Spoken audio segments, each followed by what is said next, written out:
For the first time in history, one man is coming forward with tangible evidence that he claims is proof of an alien intelligence visiting Earth. Dr. Roger Leir is a surgeon from Southern California who has been performing operations on patients for over 30 years. So far, 8 surgeries have been performed, and with the 8 surgeries, we have removed 9 objects. The commonality, of course, is that all the individuals are subjects of the alien abduction phenomena. In 1996, he performed one of the first surgeries to remove an alien implant from the jaw of an alleged abductee. What you are about to see is the actual video of the first implant being removed. We must warn you, this footage is not for the faint of heart. First, the surgeon administers local anesthesia by injection to deaden the area around the implant. Once the surgeon makes his initial incision into the tissue, surgical clamps are applied to keep the wound open. Then, the surgeon deepens the incision, and an X-ray instrument called a fluoroscan is brought in to locate the implant under the skin. Once the implant is located, a probe is inserted, and the implant is finally removed. Dr. Leir described some of the extraordinary findings discovered during this amazing surgery. There is no portal of entry. There is no evidence how the object got inside the body. Then when we look at the soft tissues that surround the object, we find there is no inflammatory response. This is impossible, because anything that enters the body should have an inflammatory response. And then thirdly, they are surrounded by a large number of nerve proprioceptors which are not anatomically correct. Once the outer biological membrane was removed, it revealed a triangular-shaped object. This object was housed in yet another gray membrane. Remarkably, this inner membrane could not be cut, even with a surgical scalpel. The implant was then sent to Los Alamos National Laboratory for metallurgic testing. We knew that when we got the initial report back from Los Alamos that we didn't have something that was common, because Los Alamos is a world-class laboratory and would not recommend further testing on anything that they didn't feel was strange. So it was the combination of elements that were in these objects that I think inspired them to advise us that more tests should be done. The implants were then sent to New Mexico Tech Laboratory, where a battery of metallurgic tests were performed on the objects. The theory that they put forth was that these were portions of meteorites. They did not know they were removed from the human body. Amazingly, the New Mexico Tech Lab report revealed that the elements in the implants were composed of meteorites so rare, only a few had ever been found. At this point, scanning electron microscope analysis was conducted on the implants. The results revealed the implants were manufactured and not naturally occurring meteorites. Amazingly, results showed the implants had been connected to the patient's nerve endings. The second set of tests following some of the tests that were run at New Mexico was run by University of California at San Diego. The laboratory results from the University of California at San Diego confirmed the earlier tests. Astonishingly, a portion of the metal analyzed in the implants was extraterrestrial and did not come from Earth. Some of the elements that were found in combination were of non-terrestrial or extraterrestrial origin. The evidence is overwhelming. The implications are staggering. In each case, the chain of evidence has been documented, and the test results are shocking. It began in May of 1978. I was coming home from Denver with my wife, and we were coming up Highway 59, and a UFO came down in front of us on the road. It was about 100 foot long, 20 foot wide, 10 foot high. Tim spotted the object on Highway 59, 12 miles outside of Yuma. The craft moved out here into this pasture, and I think it landed approximately out here in this area right here. And all of a sudden, just 2 lights come on, one right above the other, real bright. And it seemed like we sat there 4 or 5 minutes. And turned back to my wife and said, well, we might as well go to town. Then 4 years later, I found this piece of metal in my arm. There is no wound that would mark a point of entry, and Cullen had MRI scans prior to the UFO sighting, which proved that there was no metal in his arm at that time. So here it is. Here's the object. Looks like a couple of inches up from your wrist. The team consults with Dr. Roger Lear, a California-based surgeon. Dr. Lear has facilitated the removal of over a dozen objects from individuals who claim they had alien implants. Further, the object triggered no rejection or inflammatory reaction in Tim's body. In fact, upon removal, it was discovered that Tim's body had surrounded the implant with a large bundle of nerves, a highly anomalous reaction in response to the presence of foreign material. December 11, 2007, a 49-year-old Pennsylvania man, Jeff Harvey, contacts the team. You know what? Let's get back to the office. When Jeff was 8 years old in 1967, both he and his father had witnessed a UFO sighting while living in Honesdale, Pennsylvania, near Scranton. My dad and I were standing on the banks of the Lackawaxen River fishing, and at treetop level, it came across. It was smoking from the back. It had a circular shape. It had a bit of a bowl to the bottom. When the team has the alleged implant surgically removed and analyzed, to their surprise, we actually detected radio frequency. When I noticed it, I thought, I'd really like to find out what the heck this is. So I talked to the doctors down at the VA. They said, oh, fatty cyst, don't worry about it, no big deal. And then for some reason, one day I thought, you know what? I wonder if it's metal. So I stuck a magnet on it, and it pulled right up out of the skin, and I said, all right, hold on. There's no fatty cyst that's magnetic. Jeff, come on in. Only after the object has been surgically removed can the team determine scientifically what this object is and its origin. That's the main bone. And then here is your object. The unknown object feels like a small pellet, slightly bigger than a BB, buried 3 to 4 millimeters under the skin of Jeff's upper right thigh. Size-wise, this is something very similar to what we have seen before. Before we go into surgery to remove the implant, we need to determine what this object really is. We need to do a few series of tests of magnetism and radio frequency. This is a 250-pound magnet, and with that we have quite a bit of magnetic force here. If this object will react to a magnetic field, it should pull it closer to the skin. Is this the spot here, Jeff?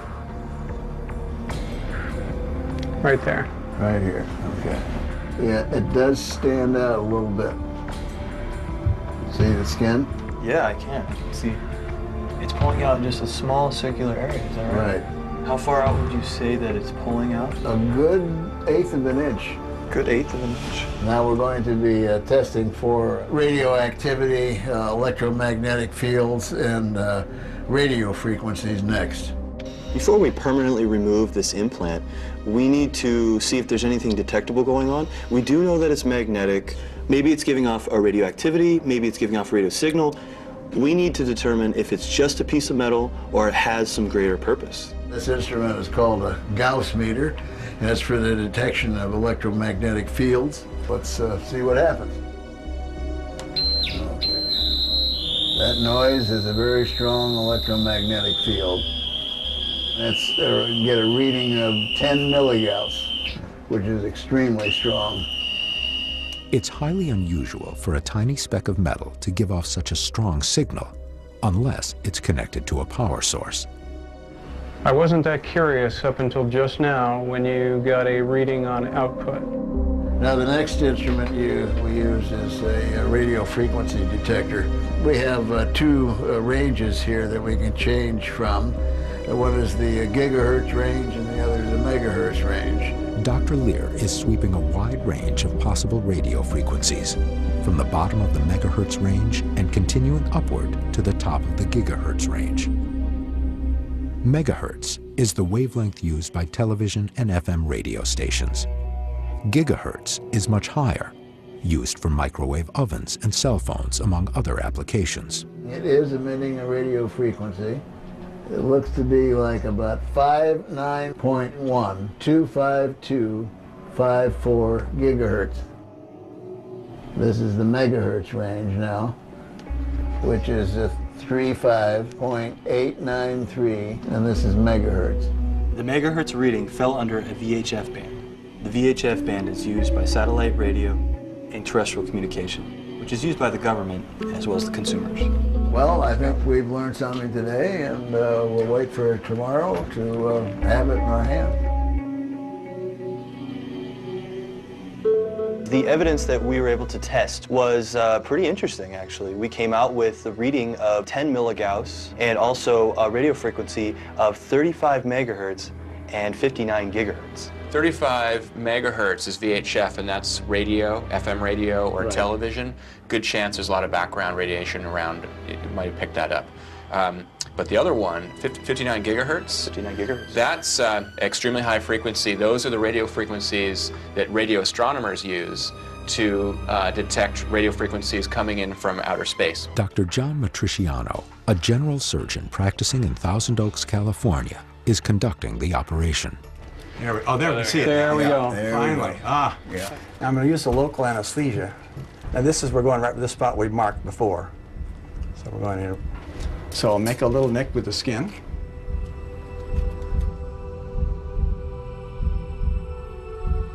So I can't feel this, so I am going to rely a little bit on the x-ray. So we'll back off a little bit.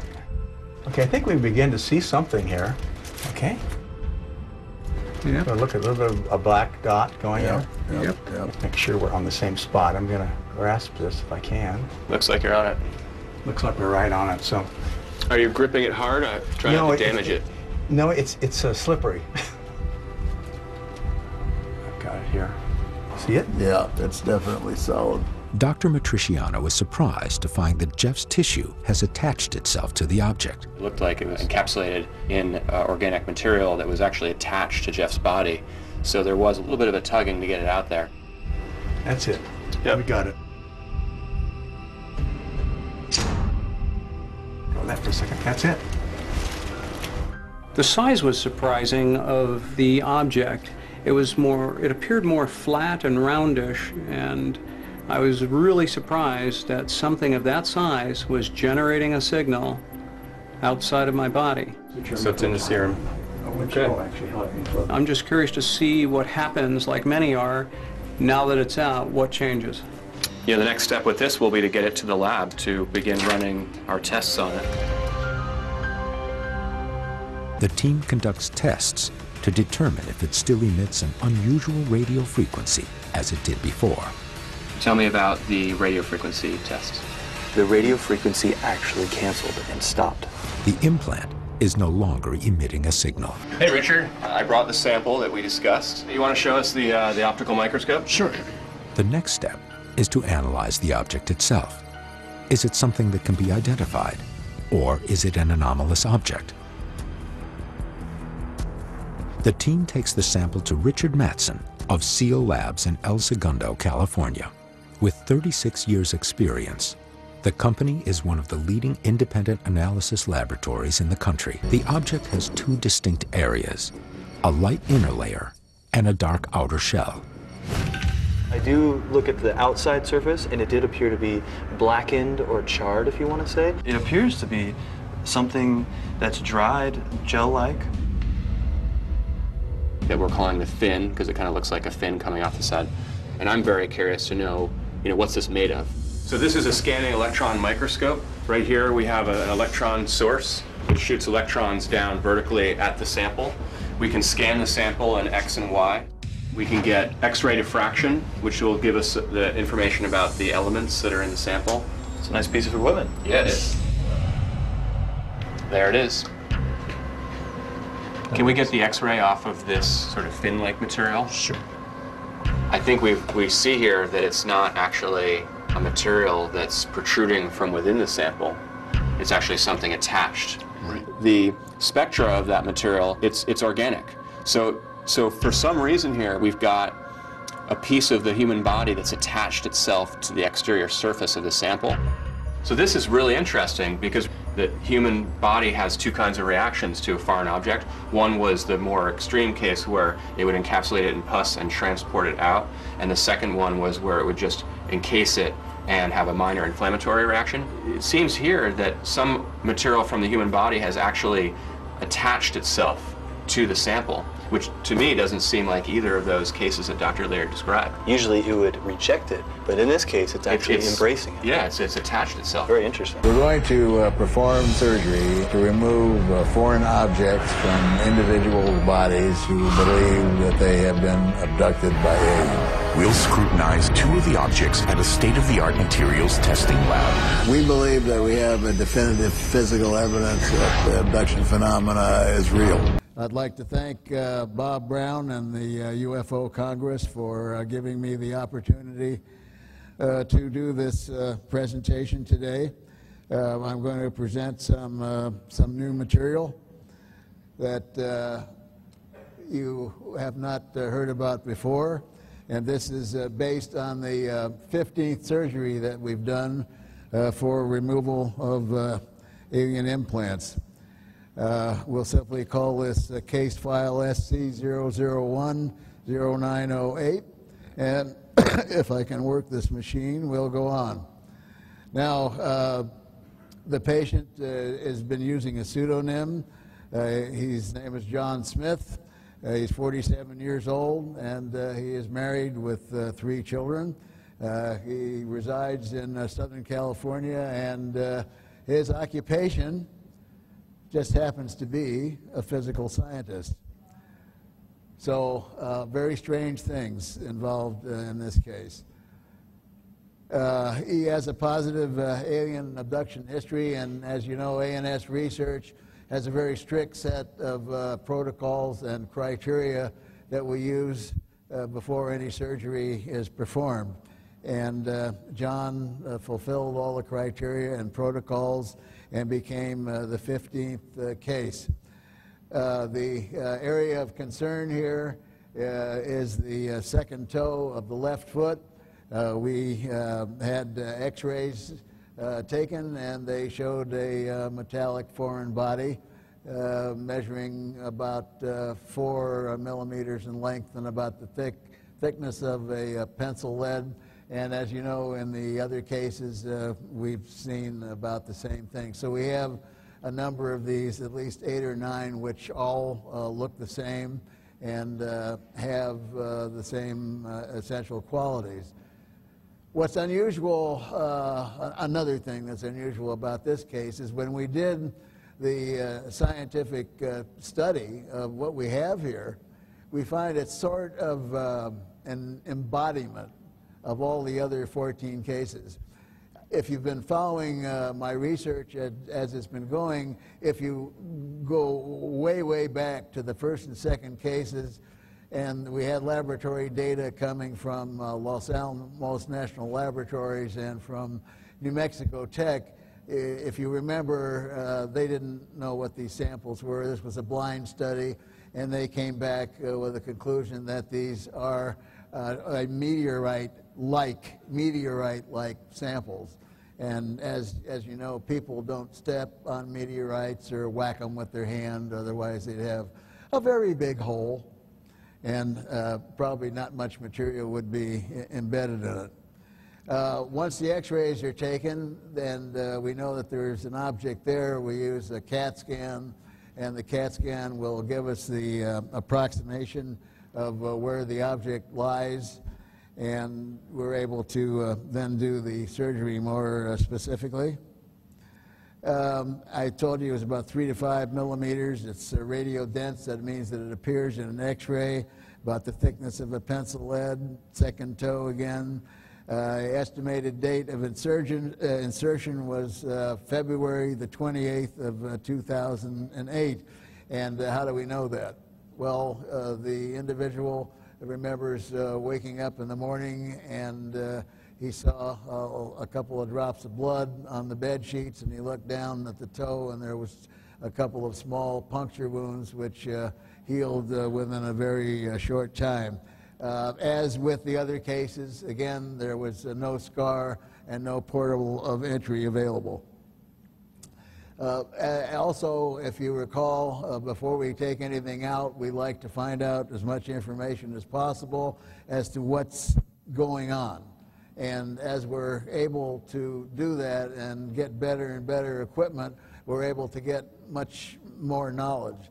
And as you recall, one of the cases we did was emanating a radio frequency, which was verified by a friend of mine in Las Vegas, let's put it that way, who sent me a classified FCC sheet, and we found out that that frequency was broadcasting on a deep space radio frequency. Now, if that don't knock your socks off, I don't know what does. We have emissions coming from this last case too. We use a Gauss meter to detect the electromagnetic activity, and we found that we had a magnetic field of greater than 10 milligauss. Ionizing radiation, we were only able to detect the normal background radiation using a Geiger counter. And the radio emissions, again, we're at 14.749650 megahertz. I don't know yet. I haven't had enough time to find out exactly where on the band or where that is going, but we're finding out. We had emissions of RF and ELF and in the microwave bands.